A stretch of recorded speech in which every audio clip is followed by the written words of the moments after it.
Good evening, ladies and gents. Back with another weekly patch notes video. I read them so you do not have to. Stick me on in the background and we will get straight into what is a fairly substantial patch for this week's maintenance.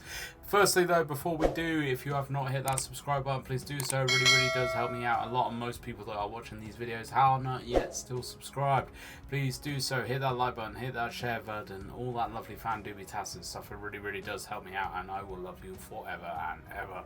So going into tomorrow's maintenance, a weekly maintenance, we have got a fairly big patch coming with it as well. So some new events, there are some unit rebalancing as well, plus a few other things we are going to be wanting to keep an eye on.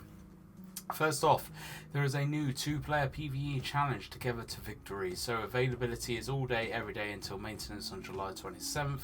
Entrance is just through the normal matchmaking. Rewards, you have a chance to earn Lesser Scroll of Glory and Artificer's Stones while playing Together to Victory mode.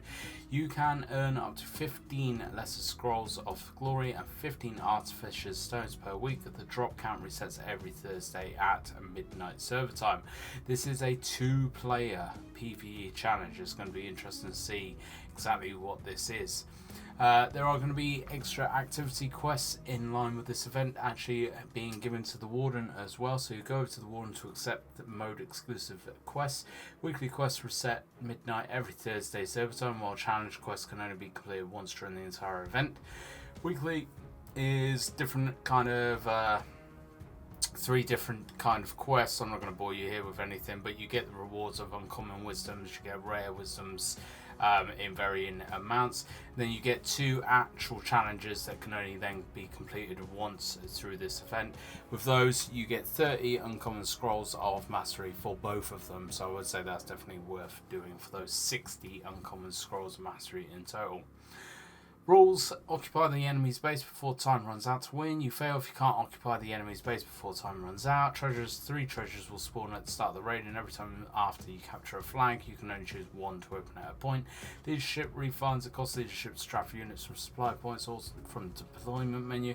You'll be refunded leadership based on how many soldiers remain of a unit you withdraw. There is a free Doctrine removal event that loads and loads of people have been asking for. It is coming. It is going to be dropping July 15th at midnight server time until July 16th, 23:59 server time. So you do not have long. You literally have a day to go through and remove all the Doctrines from every unit that you want them to remove from without using any Lotus Waters. It is only going to be available for a day, so you need to be really on it. Merchant's Trove. Opening the Merchant's Trove 10 times guarantees you every possible item contained within, including exclusive epic black tassel unit attire. First opening is free, while subsequent ones require vault keys. The cost increases with each opening. There is a big table of drop rates that I am just flashing up in the video right now. These drops include the Black Tassel Unit Attire, Epic Schematic Crate, Epic Wisdom, Golden Keys, Uncommon Scroll of Mastery, Artificial Stones, Unit Medals, Powder Silver, Bronze Coins, and finally Rare Equipment Schematics. So this is quite an interesting one to have a look at tomorrow when it drops as well. Limited time Epic Attire discount. So there are Vampire Knight Hero, Lucky Rabbit Hero, the Cedar Druid Hero, Vampire Knight Mount, Cedar Druid Mount, Eternal Legion Unit, the Skaraskig Unit, and the Water Rabbits Unit. All of these are discounted for a little while. Just the content: returning Epic Attire adjustments. So event exclusive Epic Attires will now return 6 months after they first become available. The exact return time will be announced individually. Events include but are not limited to Acquisista events, Rating Rampage, donation events, and attire challenges.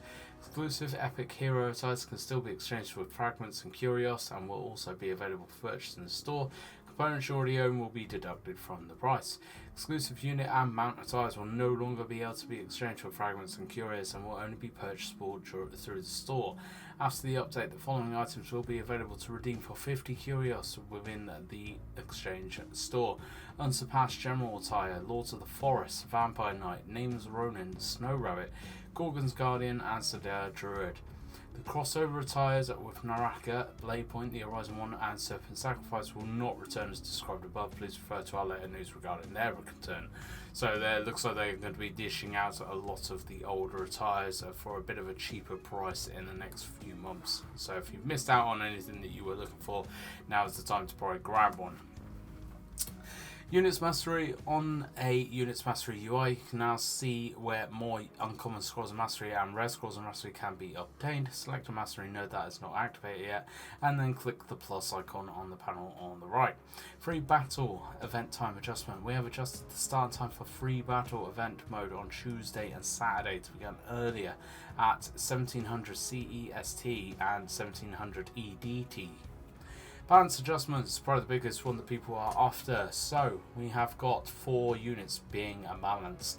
We have the Modal Battalion. The Modal Battalion is a pole-arm type unit and can equip all pole-arm doctrines apart from charge ones. The damage dealt by Modal Defense, Modal March and Carnage is now considered as brace damage. Slightly increase the brace hitbox of Modal Defense. Iron Reapers. Changes to very heavy armor. Gain immunity to dazed while attacking, grants an initial damage reduction to all types of damage by 48%. Each hit taken reduces the damage reduction by 2.5%, down to 18% after 12 hits. Greatly increase the block break of all flail attacks so that they can break through the block of shield units in a single unit hit. Flail attacks reduce the enemy's defense by 10% until they retreat. That's a big one. Monastic Knights changes to very heavy armor, gain immunity, stays while attacking, grants initial damage reduction to all types of damage of 28%.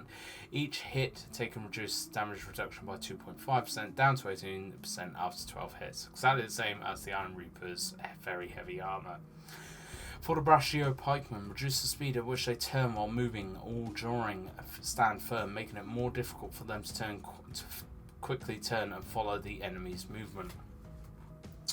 Bug fixes. Improve the layout in Path to War.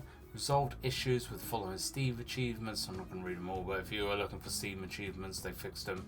And we have not forgotten about Found and Vanquish Steam achievement. The team is still investigating ways to resolve the issues with this one. We will update you further. Big things coming in tomorrow in the weekly maintenance. Some very big things indeed. Stuff that people have been asking for. Stuff that is going to change the shape and the meta. I think Iron Reapers, we are going to be seeing a lot of Iron Reapers in the next few weeks, which is great because they are by far one of my favourite units, and I think a lot of other people's favourite units as well. So I'm going to learn how to play them again, and I will put a guide out very quickly on that. What are you thinking though? Are you liking the sound of this patch? A fairly big one this week, which is really good to see. As always though folks, hit that subscribe button, hit that like button, share this video around, all that lovely fan doobie-tastic stuff, and I hope to catch you out on the battlefield.